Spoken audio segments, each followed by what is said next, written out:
Seguimos nossa leitura do livro Diário de Berlim, de William Shirer, falando sobre a guerra a Segunda Guerra Mundial, né, no seu início. Continuamos hoje a partir de 11 de novembro de 1939, e William Shirer escreve de Berlim. Dia do armistício, que ironia! Ouvi a irradiação feita pela emissora de Munique sobre os funerais oficiais das vítimas do atentado da cervejaria. Hitler estava presente, mas não falou. Quem falou foi Hess, que disse: este atentado veio ensinar-nos a odiar. Mas acho que já o sabiam antes. Informaram-me esta noite que, ontem, alguém arremessou um tijolo contra a vitrina do fotógrafo oficial, Heinrich Hoffmann, na qual este exibia as suas fotografias bajulatórias de Hitler. Um policial fez fogo contra o criminoso, que, entretanto, conseguiu fugir, aproveitando-se da escuridão do blackout. A polícia aumentou as medidas de proteção aos principais chefes nazistas. Há qualquer coisa no ar. Ainda hoje estive sabendo que o trem especial onde Hitler tem instalado o seu quartel-general partiu de Berlim. Os círculos do partido fazem conjecturas sobre um ataque aéreo em massa contra a Grã-Bretanha. Outros referem-se a um avanço através da Bélgica e Holanda, ou da Suíça. Um comentário meu, esse atentado que o Hitler sofreu na cervejaria Burger Brau Keller, em Munique, dia 9 de novembro de 1939, é um caso que vira filme, né? Que tem potencial para ser um filme. E eu não conheço nenhum filme que fale sobre isso. Se você conhecer, se lembrar, conta pra gente, tá? Eu divulgo aqui. Berlim, 12 de novembro de 1939. Os alemães anunciam ter fuzilado, abre aspas, de acordo com a sentença proferida pela corte marcial, fecha aspas, o prefeito polonês de Bromberg. Dizem os nazistas que a investigação realizada veio provar que ele estava, entre aspas, implicado nos assassinatos de súditos alemães e no desvio dos dinheiros pertencentes à municipalidade. Isso, suponho, é a paz alemã. Não consigo lembrar-me de terem os aliados fuzilado os prefeitos das cidades alemãs após a ocupação da Renânia. Berlim, 13 de novembro de 1939. Foram distribuídos hoje os cartões de racionamento para as roupas, e era de ver-se a cara desolada dos alemães. Existem cartões diferentes para homens, mulheres, meninos, meninas e bebês. Com exceção destes, todos os demais receberam cartões de 100 pontos. As meias, tanto de homens como de mulheres, valem 5 pontos, podendo-se apenas adquirir 5 pares por ano. Um pijama custa 30 pontos, isto é, quase a terça parte de cada cartão, podendo-se fazer uma economia de 5 pontos, dando-se preferência a uma camisola de dormir. Um sobretudo ou um terno são pagos com 60 pontos. Esta noite estive calculando que com o meu cartão, que estabelece um limite para as compras de cada um durante uma estação, poderia adquirir, entre 1º de dezembro e 1º de abril, os seguintes artigos: 2 pares de meia, 2 lenços, um cachecol e um par de luvas. De 1º de abril a 1º de setembro, uma camisa, 2 colarinhos e uma cueca. E para o resto do ano, 2 gravatas e uma camisa de meia. Estou pensando aqui que este é um bom exemplo de como a gente observa que depois das guerras, a moda muda, a cultura muda, muita coisa muda, né? E vejam só os itens que ele usava aqui, que ele incluía dentre os itens necessários, né, que ele pensava em comprar por cartão, coisas que a gente não usa mais.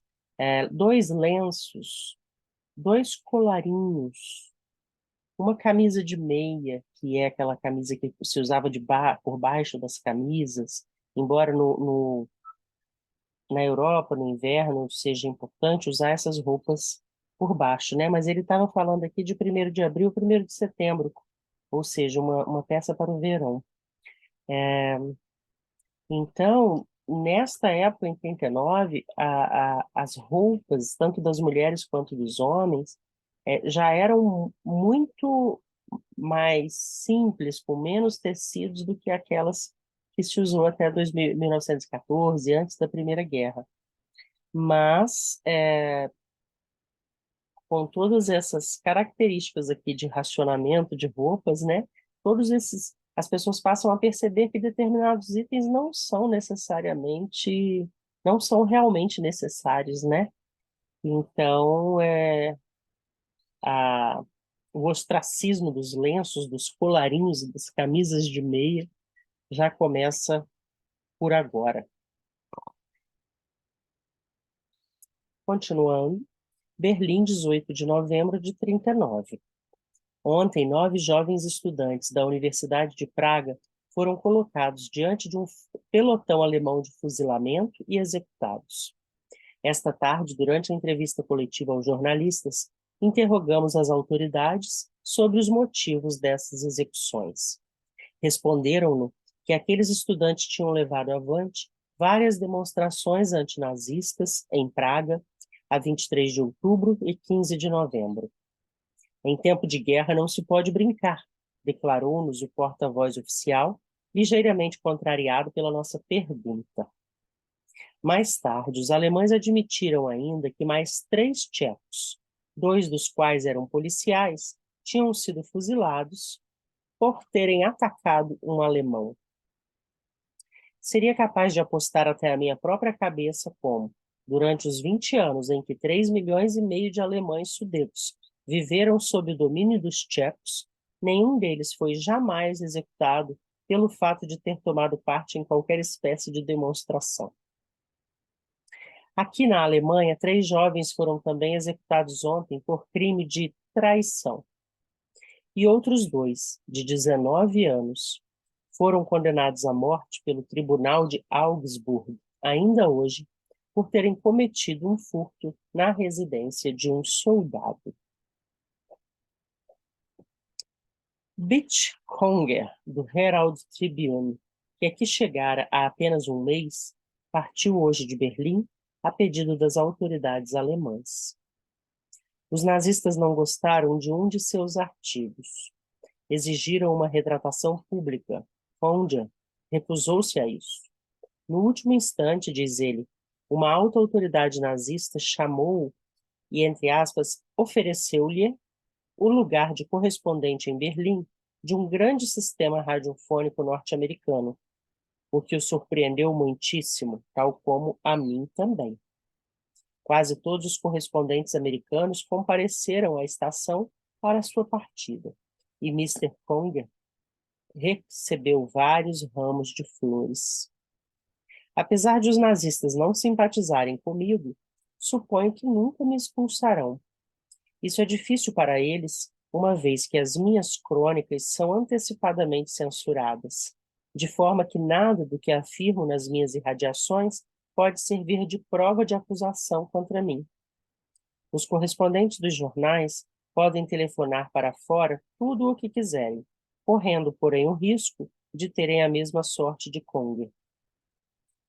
Essa é quase uma censura pior que a nossa, uma vez que a direção das agências noticiosas e os jornais de Nova York não gostam de ver os seus correspondentes expulsos.